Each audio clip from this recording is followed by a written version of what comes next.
ഹേ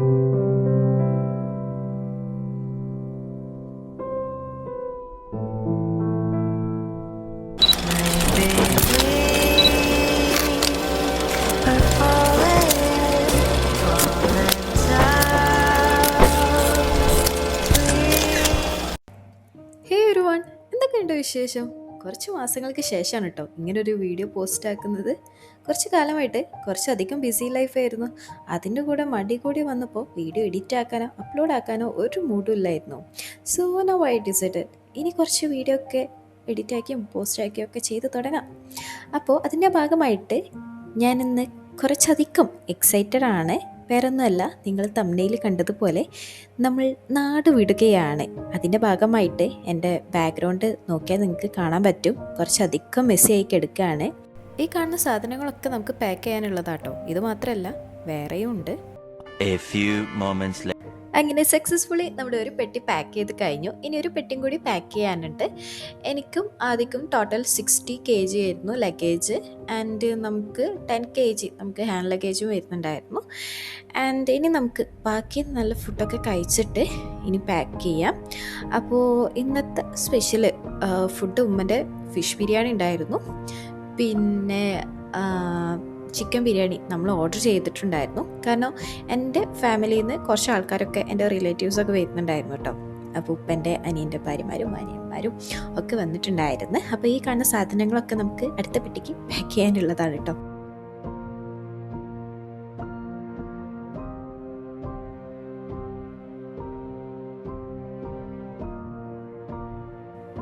അങ്ങനെ ഫുഡൊക്കെ കഴിച്ച് കഴിഞ്ഞ് പോയി വന്നിട്ട് കാണാമെന്ന് പറഞ്ഞിട്ട് അവർ പോയിട്ടോ. അത് കഴിഞ്ഞാലും കുറച്ച് കഴിയാലും എൻ്റെ ഓഫീസിലത്തെ എൻ്റെ ഒരു ഫ്രണ്ട് വന്നിട്ടുണ്ടായിരുന്നു എനിക്ക് കുറച്ച് ഗിഫ്റ്റൊക്കെ ആയിട്ട്. അപ്പോൾ നമ്മളിപ്പോൾ വീട്ടിൽ നിന്ന് ഇറങ്ങി നേരെ എയർപോർട്ടിലേക്കാണ്. 4:50 കേട്ടോ ഫ്ലൈറ്റ്. 1:30 ആയപ്പോൾ നമ്മൾ വീട്ടിൽ നിന്ന് ഇറങ്ങിയിട്ടുണ്ടായിരുന്നു. കാരണം ഇവിടുന്ന് ഒരു 40-45 മിനിറ്റോളം നമുക്ക് ട്രാവലിങ് വരുന്നുണ്ട്. ആൻഡ് ആദ്യം നല്ല ഉറക്കിലായിരുന്നു കേട്ടോ, ഉറക്കിനാലെടുത്ത് വരികയാണ്. ആൻഡ് ഞാൻ ഒട്ടും ഉറങ്ങിയിട്ടുണ്ടായിരുന്നില്ല. ഇന്നലെ ഫുള്ള് പാക്കിംഗ് ഒക്കെ ആയിട്ട് പിന്നെ ഉറങ്ങാനുള്ളൊരു നേരം കിട്ടിയില്ല കേട്ടോ. ഇനിയിപ്പോൾ ഫ്ലൈറ്റ് കയറിയിട്ട് വേണം കിടക്കാൻ. അപ്പോൾ ഒരു 9 months ശേഷം നമ്മൾ കാണാൻ പോവുകയാണ്. എൻ്റെ ഉമ്മയും ഷിൻകാക്കിൻ്റെ ഫാമിലി ആയിരുന്നു കേട്ടോ വന്നിട്ടുണ്ടായിരുന്നത് എയർപോർട്ടിലേക്ക്. അങ്ങനെ അവരോടൊക്കെ യാത്ര പറഞ്ഞ് ഞങ്ങൾ നേരെ ഉള്ളിലോട്ട് കയറി. ബോർഡിംഗ് പാസ്സൊക്കെ മേടിച്ച് നമുക്ക് ലോഞ്ചിൽ ഒരു 1.5 hours നമുക്ക് വെയിറ്റിംഗ് ഉണ്ടായിരുന്നു. അത് പോയതേ അറിഞ്ഞില്ല കേട്ടോ, പെട്ടെന്ന് തന്നെ പോയിട്ടുണ്ടായിരുന്നു. ഇനി നമ്മൾ നേരെ ഫ്ലൈറ്റിലേക്കാണ് കയറാൻ പോവുകയാണ്.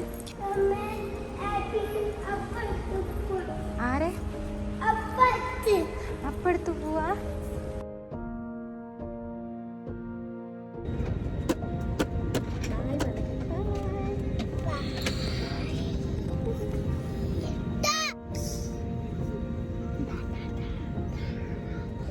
കണക്ഷൻ ഫ്ലൈറ്റ് ആയിരുന്നു കേട്ടോ എടുത്തിട്ടുണ്ടായിരുന്നത്. മസ്കറ്റിൽ നിന്ന് ദോഹയിലേക്ക് മാറി കയറണം. ഇവിടെ നിന്നൊരു 3 hours കൊണ്ട് നമ്മൾ മസ്കറ്റിൽ ലാൻഡ് ചെയ്യും. മസ്കറ്റിലത്തെ ഒരു 6:30 ആകുമ്പോഴത്തേക്കും നമ്മൾ ലാൻഡ് ചെയ്യും കേട്ടോ. അപ്പോഴേക്കും ഞങ്ങൾ 2 പേരും ഒന്ന് ഉറങ്ങി എണീക്കട്ടെ. അപ്പോൾ okay, bye guys, good night. അങ്ങനെ നല്ലോണം ഉറങ്ങിയിട്ടില്ലെങ്കിലും അത്യാവശ്യത്തിനൊന്നും ഉറങ്ങി എണീറ്റു കേട്ടോ. മസ്കറ്റ് എത്തിയിട്ടുണ്ട്.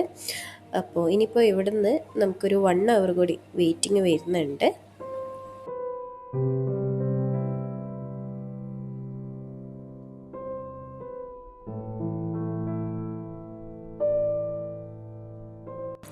സോ നമ്മളിപ്പോൾ മസ്കറ്റ് എയർപോർട്ടിൽ എത്തിയിട്ടോ.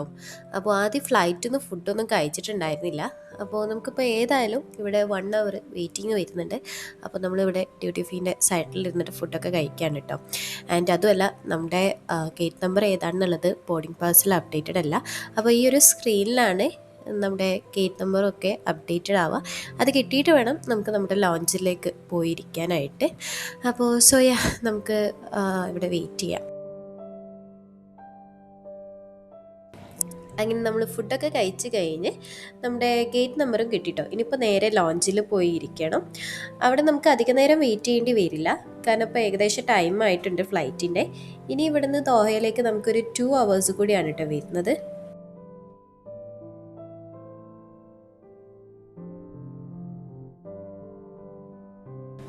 അങ്ങനെ ഫ്ലൈറ്റിൽ കയറി ബോർഡിംഗ് പാസിലെ സീറ്റ് നമ്പർ നോക്കിയപ്പോഴാണ് ഞാനൊരു കാര്യം ശ്രദ്ധിച്ചേ, രണ്ടാളുടെയും സീറ്റ് നമ്പർ രണ്ടറ്റത്തായം കൊണ്ടാണ് കിട്ടിയിട്ടുണ്ടായിരുന്നത്. അങ്ങനെ സീറ്റ് നേരെ എക്സ്ചേഞ്ച് ചെയ്ത് അവനെ ഞാൻ എൻ്റെ അടുത്ത് തന്നെ ഇരുത്തിട്ടോ. പിന്നെ അതേ അടുത്ത പ്രശ്നം, വിൻഡോ സീറ്റ് ഇല്ല. തൊട്ടടുത്തിരുന്ന ആളും മലയാളി എല്ലാം ഇട്ടും പ്രശ്നം ഇവിടെ solve. So finally we reached Qatar airport. അങ്ങനെ ദേ ആദ്യം ഇവിടുന്ന് ഒരു പുതിയ ഫ്രണ്ടിനെ കൂടി കിട്ടിയിട്ടുണ്ട് കേട്ടോ. ഇന്ന് ഷിനിക്കാക്ക് ഓഫീസിൽ നിന്ന് ലീവ് എടുക്കാൻ പറ്റാത്തത് കൊണ്ട് തന്നെ ഉമ്മൻ്റെ സിസ്റ്റേഴ്സാണ് എന്നെ പിക്ക് ചെയ്യാൻ വരിക എന്നുള്ളത് നേരത്തെ പറഞ്ഞിട്ടുണ്ടായിരുന്നു കേട്ടോ.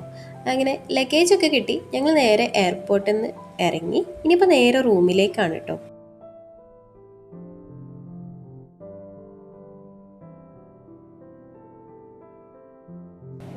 അപ്പോൾ അതേ റൂമിലെത്തി നീ ഒരു ഫുഡ് കഴിച്ചിട്ട് വേണം ഒന്ന് ഫ്രഷ് ആവാൻ. അത് കഴിഞ്ഞിട്ട് ഒരു ഉറക്കം കൂടി പാസ്സാക്കണം. അപ്പോഴേക്കും ഷിൻകാക്ക എത്തും. അപ്പോൾ വീഡിയോ ഇഷ്ടപ്പെട്ടിട്ടുണ്ടെങ്കിൽ ലൈക്ക് ചെയ്യുക ആൻഡ് സബ്സ്ക്രൈബ്. അബ്ബാ അബ്ബാ അബ്ബാ